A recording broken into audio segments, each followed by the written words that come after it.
নমস্কার বন্ধুরা, কেমন আছো সবাই? আশা করি সবাই ভালো আছো। তো আজ আমি বানাচ্ছি কাতলা কালিয়া। কাতলা কালিয়া বানানোর জন্য প্রথমত আমি মাছগুলো ভেজে নিয়েছি।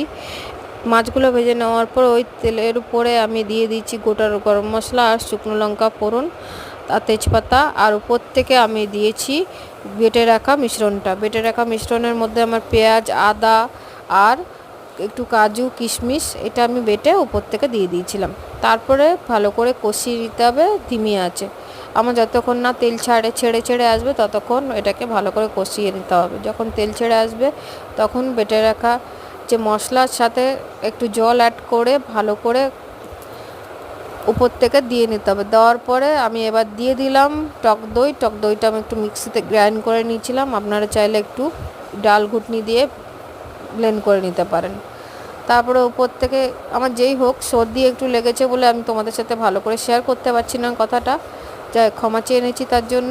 এবার উপর থেকে আমি দিয়ে দিলাম কাতলা মাছগুলো, দিয়ে ভালো করে এবার ফুটিয়ে নিলে রেডি আমার কাতলা কালিয়া। যদি আমার ভিডিওটা ভালো লেগে থাকে লাইক কমেন্ট শেয়ার করো। আর ভিডিওটা দেখার জন্য অসংখ্য ধন্যবাদ জানাই আপনাদেরকে।